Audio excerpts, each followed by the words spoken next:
Today's video, we're going to determine the empirical formula of caffeine from the following sample.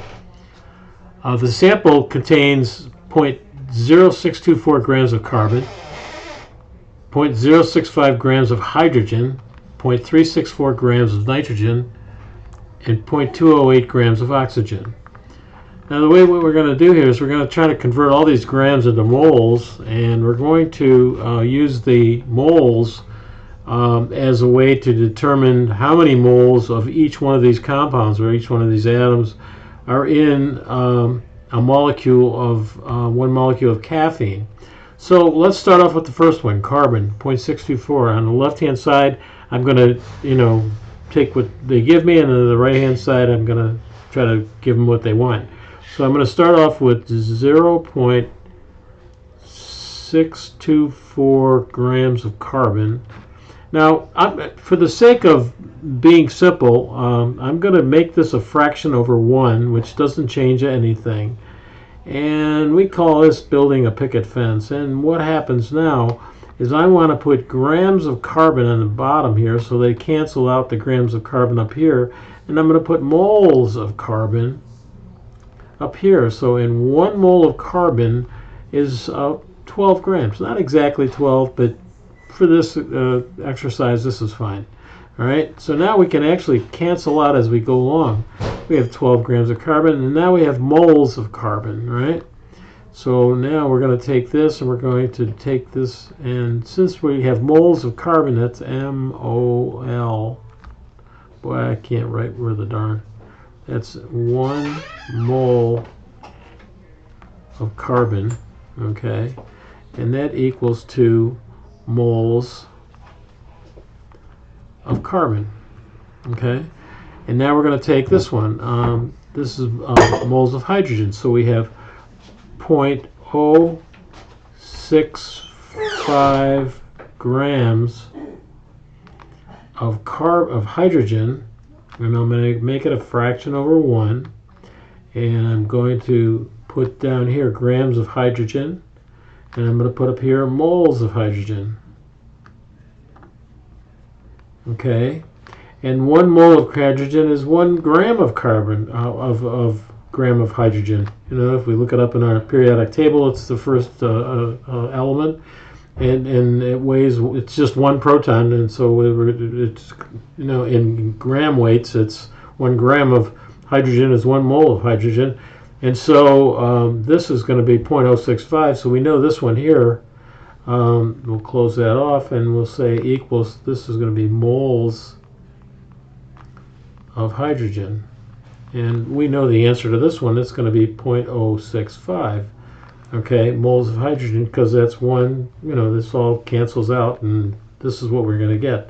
So the next one we have is grams of nitrogen. So we have 0.364 grams of nitrogen, and we'll put this over 1, and then we're going to put over here, we're going to put grams of nitrogen down here, okay, and we're going to put moles of nitrogen upstairs.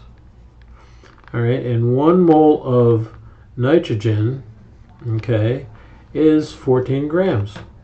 Okay, so now we can cancel out grams of nitrogen, and we now have moles of nitrogen. So that's going to be equal to moles of nitrogen. Okay. Now for the last one is oxygen. So what do we have? 0.208.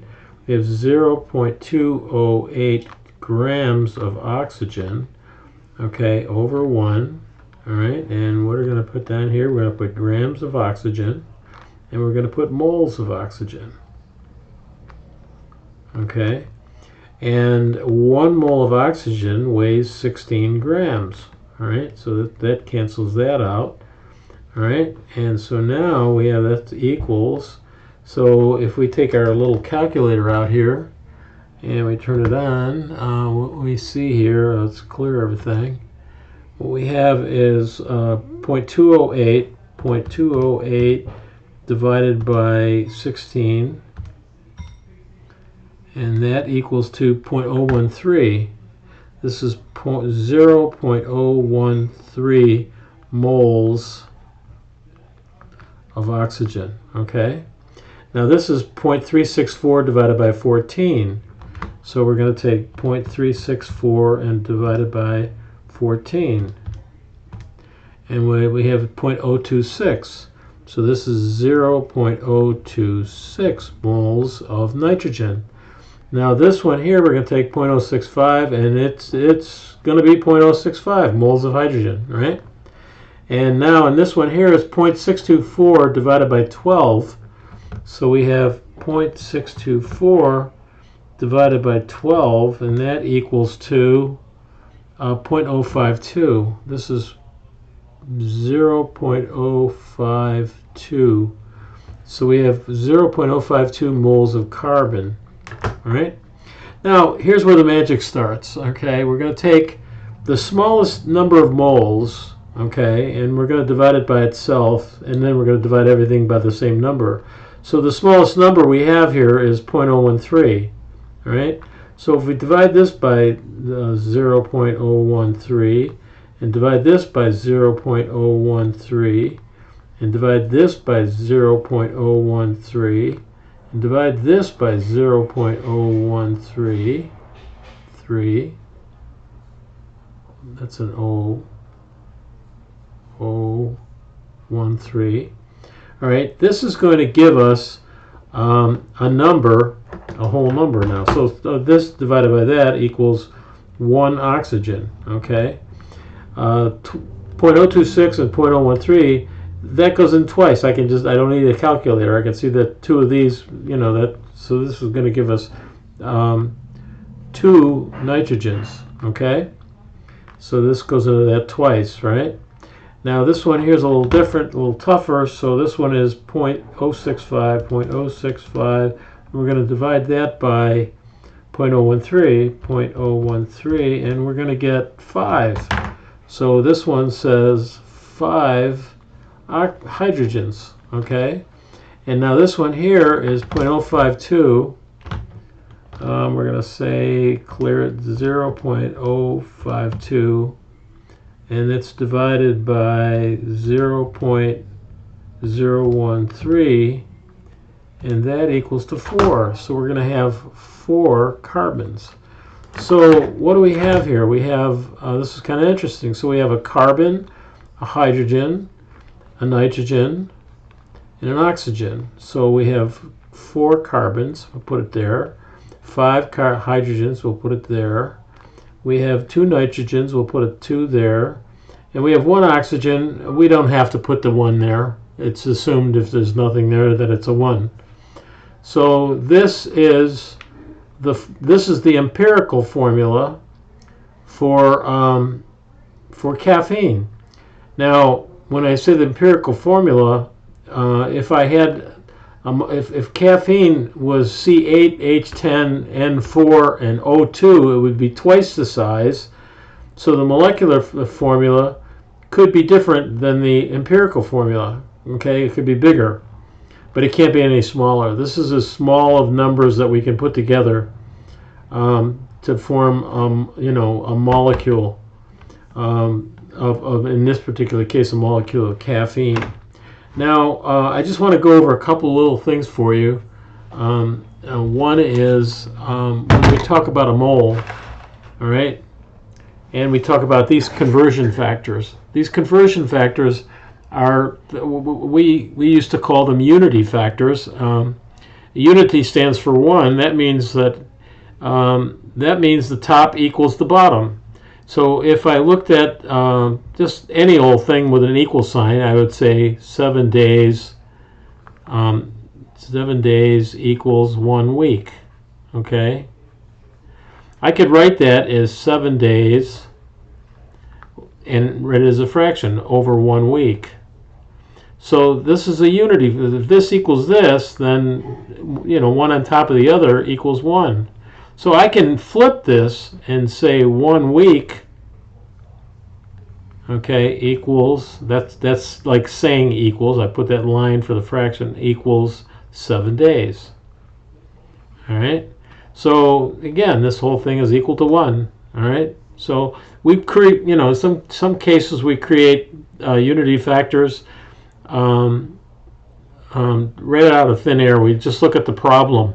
If you're going miles per hour, 50 miles per hour, and you travel for 1 hour, you went 50 miles. And if we take miles per hour, we would say 50 miles per hour. Okay. I could rewrite that as 1 hour equals 50 miles. Okay. These are unity factors that aren't permanent, like 7 days equals 1 week. That never changes. But if you're working on a problem and it gives you like a rate, the rate is something equals something. Like in this case, 50 miles equals 1 hour.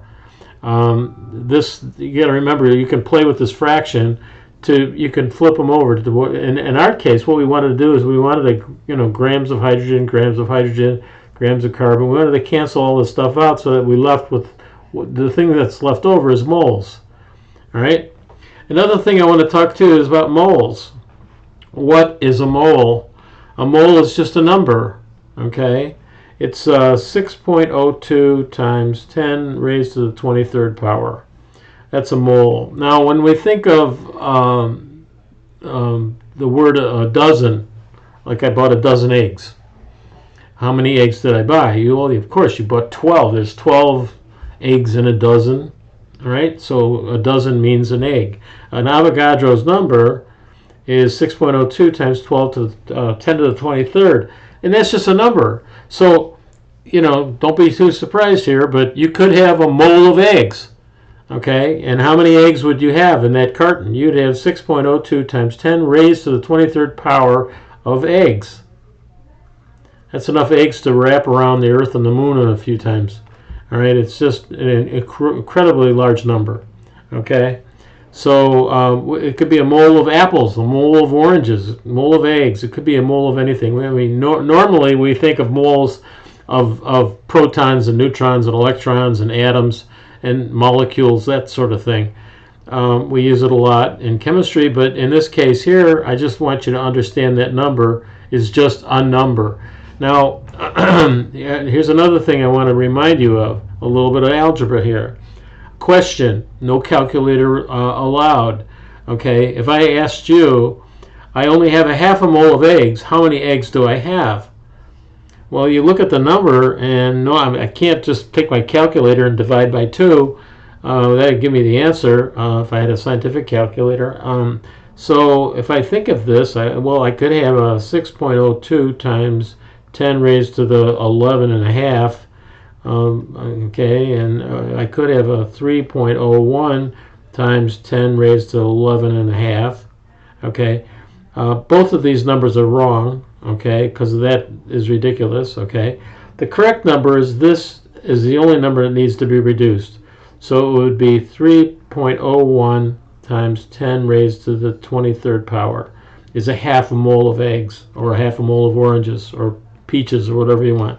Okay, so you got to remember this number here, this part of the number has nothing to do with this exponent. All right, this is just decimal placement. All right, and so this number here is our half. And it's important, like I say, time is your enemy when you're taking a test. You want to keep track of time. You want to do all the easy ones first. But you don't want to do is make stupid mistakes. And, this kind of thing needs to, be something that when you just look at it, like we call it cherry picking. If a teacher asks you, I've got a half a mole of eggs, how many do I have? No calculator required or allowed. You look at it and you go, oh, that's 3.01 times 10. That's a gimme. Like I say, we call it cherry picking. You want to go through your test and pick all the cherries before you get to the hard ones. And so, but anyway, so much for conversion. There's a couple other things I want to mention to you. Is that I kind of rounded some of these numbers off. The carbon is actually 12.011, and on many things. The molecular weight of carbon-6. Carbon has 3 isotopes. There's carbon There's carbon 12, and there's carbon 13, and there's carbon 14. Okay, carbon 14 is radioactive, and it's used to date antique artifacts. Am I saying that right? Artifacts. So 99%, 99+% of the, this here it contains 6 protons and 6 neutrons. And so what is in common here? Well, the number of protons defines the atom. So even though these are 3 isotopes, they all have 6 protons. So this one here would have 7 neutrons, and this one here would have 8 neutrons. All right, so 6 and 8 adds up to 14, 7, 8, 13, and 6. So carbon 6 is the standard. If you have exactly 12 grams of carbon 6, okay, that is the international standard for the creation of the 1 mole, if you want to call it the definition, and that's how that is. But anyway, we're starting to wander off into different territory here. I'll see you in the next video. I hope you enjoyed it. Thank you very much, and goodbye.